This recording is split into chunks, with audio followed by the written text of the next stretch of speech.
Fatalfury, City of the Wolves. Hey, listen. I gotta tell you, Drix. I love this game.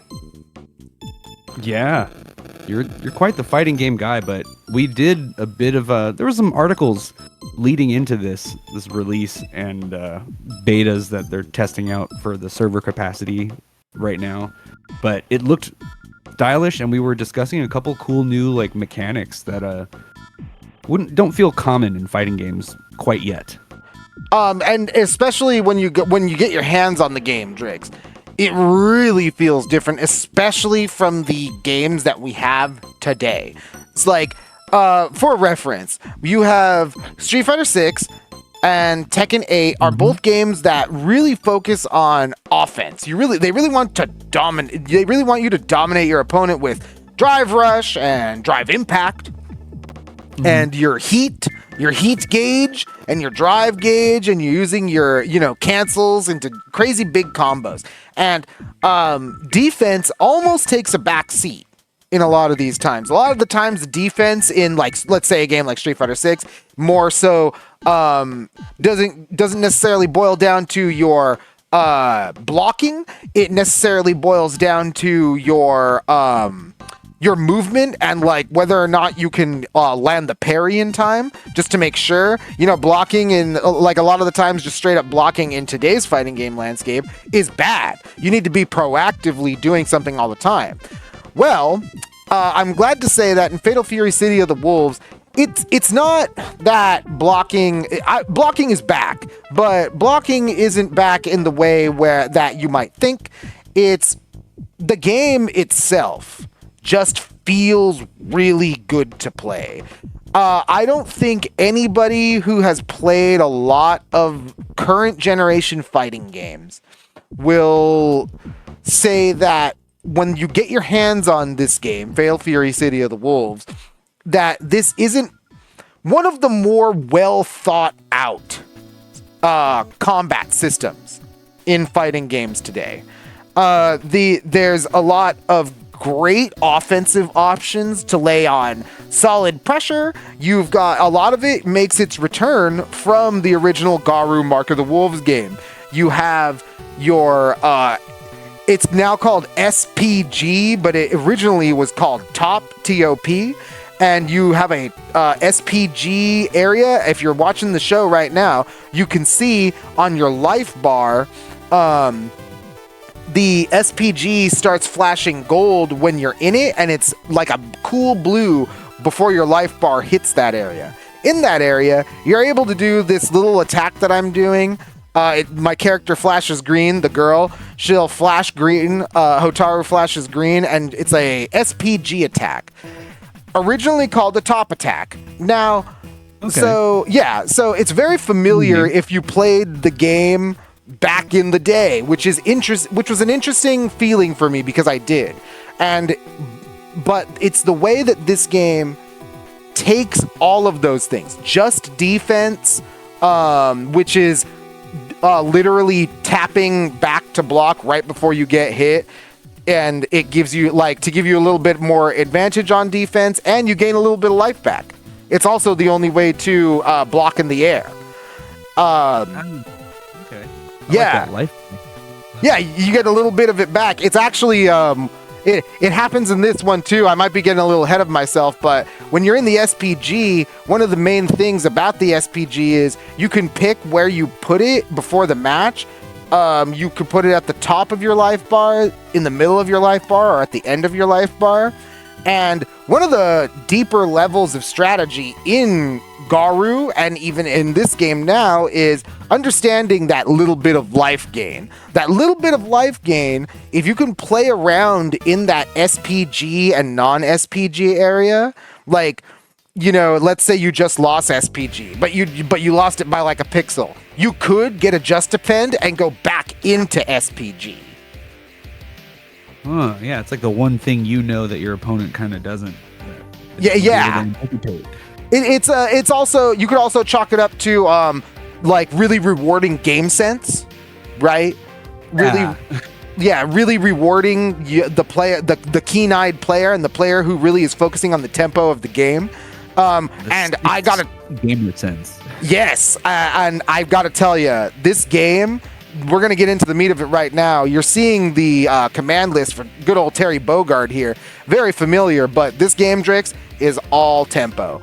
You do not go, it's all footsies in tempo. You do not go into Fatalfury City of the Wolves thinking that it's Street Fighter 6, thinking that it's Tekken 8. The only real game that I can compare this game to is like Under Night Inbirth. Really? Or like, because it feels old school, but the decidedly new school features are very nice in that.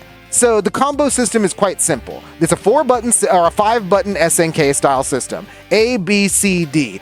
Light punch, light kick, heavy punch, heavy kick, and then you have your rev attack. Originally, in the old school days, it was called a blow off, but it's the new thing. It's like the new hotness. And it marries this idea with the rev meter. So Street Fighter 6 introduced the idea of the drive meter. And that's what, instead of using your super meter for your EX moves, now you use your drive meter. And you can deplete that, right? And go into burnout, right? Tight. You know, like, because you played Street Fighter 6, right? You know burnout mode. Yeah, call a meter. Like I need it when I need it. When I need it. I want to get it. Fatal Fury, a lot of people, you'll hear a lot of fighting game heads, like FGC heads, say, oh man, they like really ripped off Drive. And, you know, I can see where you're coming from, but I really think that it's just a little bit more strategic. Mainly because of the really simplified combo system. The combo system is, again, Street Fighter 6-esque in that you're going to be hitting like light button to heavy button to move, special move, right? Yeah. But instead of giving you this kind of like, all right, now it's time to buffer this drive rush, and now within this window, you can do another string that ends in another move. No. We're not doing that in Fatal Fury City of the Wolves. We're doing button into move. And then you do... This is where the layer begins.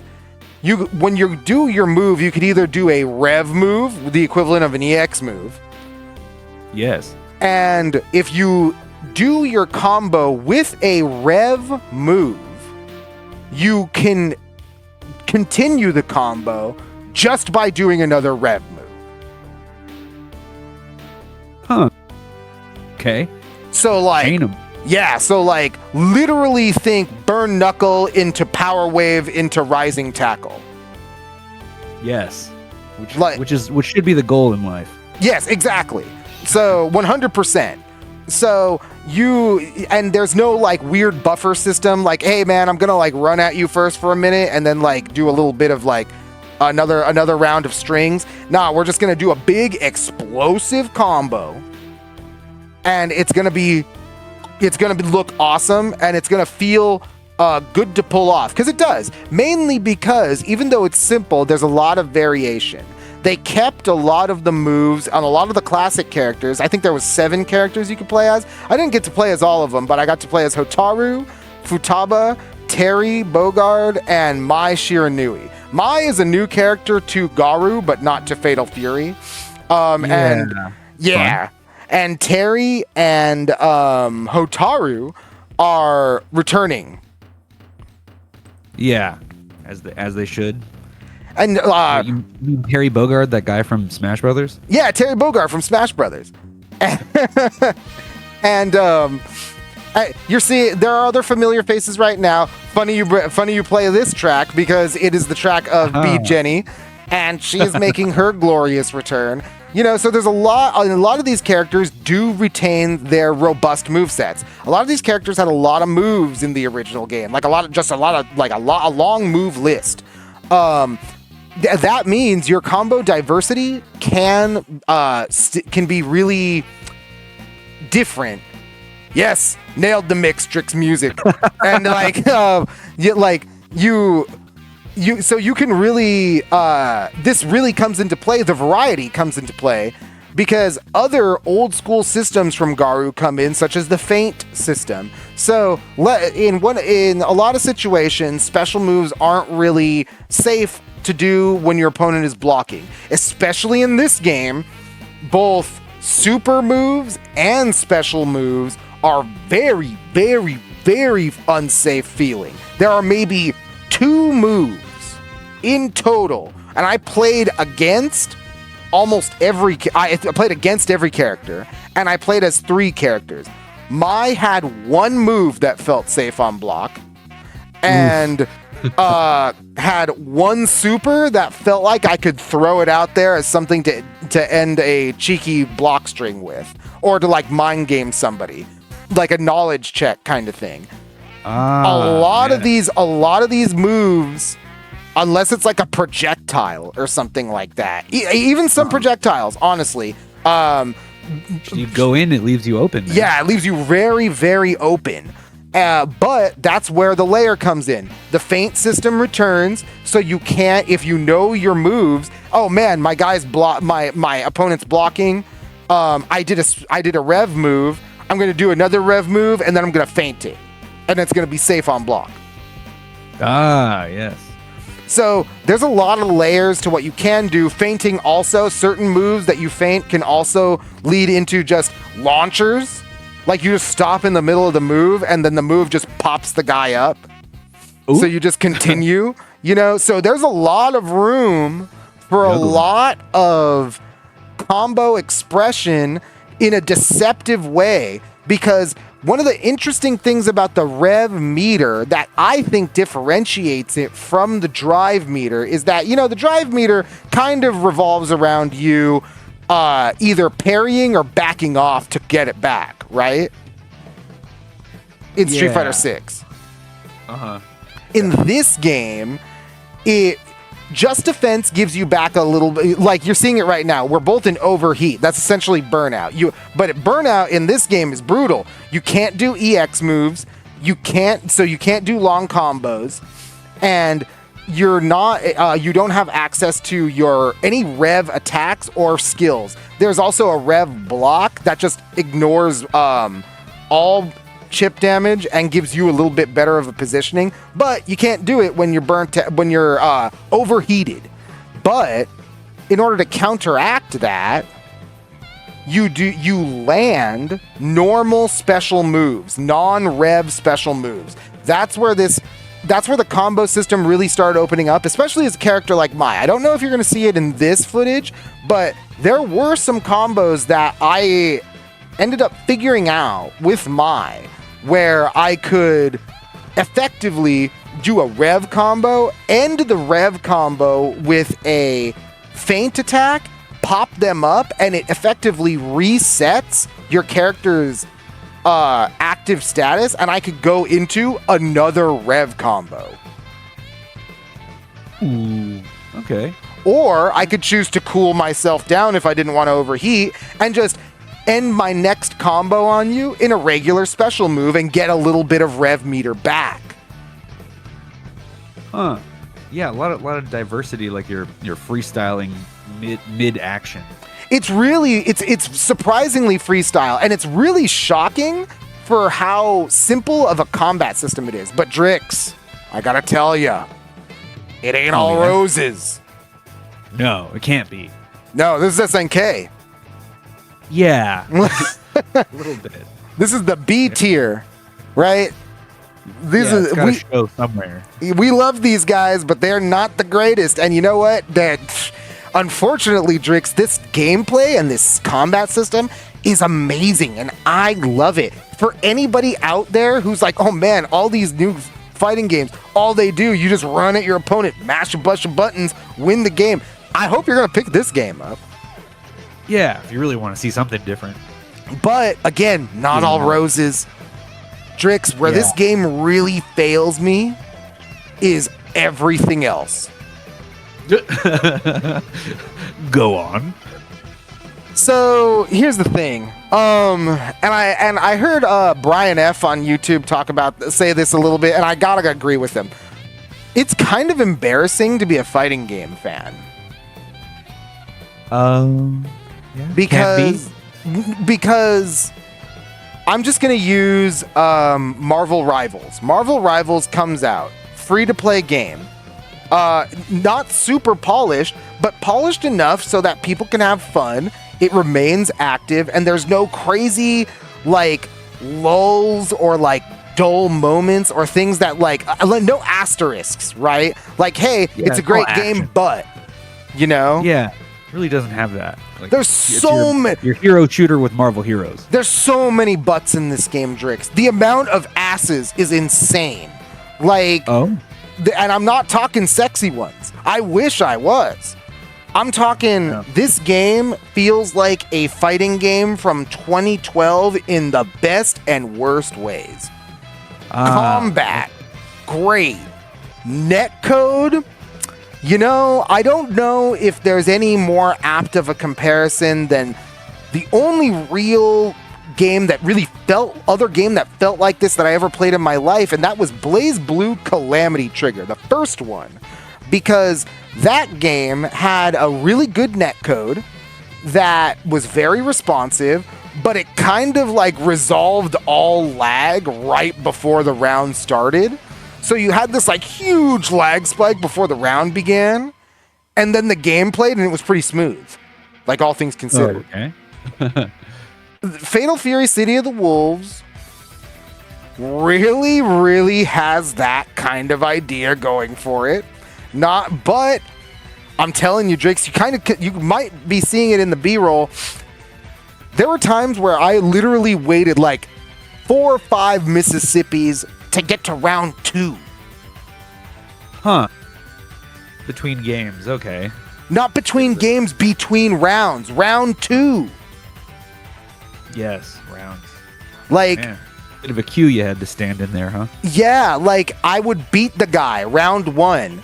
Then 3 Mississippis later, we would start round 2. Just let the net have its code. Yeah. And you know what? That's an asterisk. Second asterisk. The training mode and tutorial or lack thereof. Listen, I'm not gonna mince words. I played the crack. What? The beta got cracked. So you can play Okay. it if you want to. I'm not going to tell you how, but you can play it out there. And it has a lot of the quote-unquote retail features already baked in. So this game's pretty much done. Oh. Yeah, you got a nice little test then. Yeah, we got a nice little test. So the training mode is pretty bare bones. There are a couple of areas where you might have some more rooms for details and options, but I don't know. Yeah. The tutorial is pretty bad. I won't even mince words. You've got, it doesn't tell you all the systems.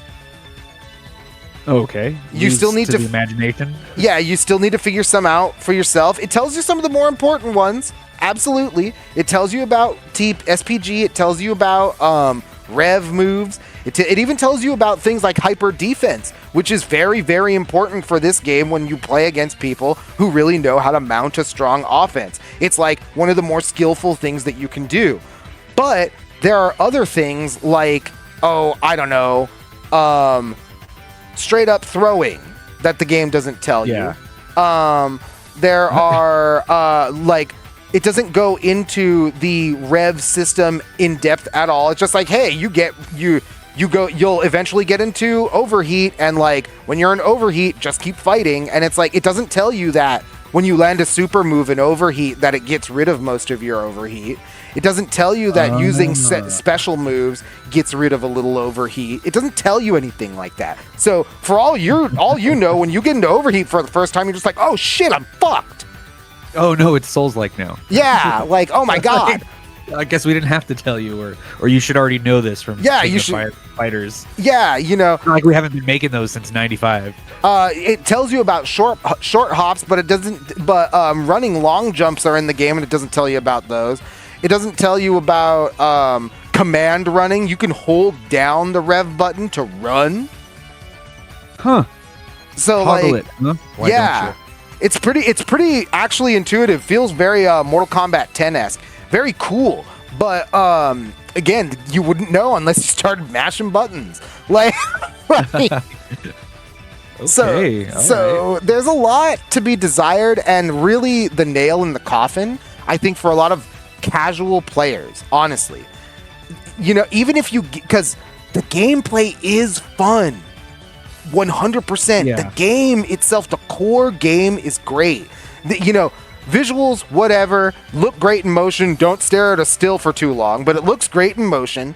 And like the core combat, and when you're having the action, it's great. But Drix, moving through the menu is slow. What? All the action's great, but the menus are slow? Dude, literally like half a Mississippi to get to the next option. Okay. Well, I hopefully a bit of this we can chalk up to like In a beta, it's still right? a beta, like it's not done. This isn't the official release. Like these are just impressions based on the network test, but Right. You never know. I mean, Yeah. as CFM radio, you may or may not hear about this again later. Just gotta tune in to find out. Yeah, I'm definitely going to pick this up day one because I am invested in Garu. I've wanted to fucking know the next part of this story for 26 years. So I'm going to play the game. Like, this is like my personal Kingdom Hearts. So like, yeah. So like, I'm going to play it and I'll give you guys my final thoughts on it. But right now, I have to be honest. If you want something different from the normal fighting games and something with a little bit more thought, I hate to say this, if you want the thinking man's fighting game, you're gonna want to pick this up. You really will. You like this game is up there with like Grand Blue Fantasy Versus in like how like gritty and like tense the neutral can feel. Like it's really cool like that. But otherwise, this is like a Discord fighter. There's just too many things that that right now feel archaic and bad. Like, I can't really recommend it. Well, so I hope that this beta was an opportunity for them to polish things up, but I don't really know because this game is slated to release in 3 months. This game is on the bill for Evo, on the main stage at Evo, on the main stage Really? at DreamHack. Yeah. Like this game has like They're not gonna change a whole lot. this game has shit so like in it. So like there's a lot, right? Like I don't think this game, if it ships in the stage that it's in, and they don't speed things up a little bit, this game is going to be dead on year 2. Yeah, if everybody plays it in the biggest fighting tournaments of the year and it just runs kind of clunky or just doesn't feel good, then like it's gonna kill it. Yeah. So earlier than expected. Yeah, and it's gonna be very sad because it's a really good game. It's just the problems with it are purely networking and menu UI based, really. Yeah.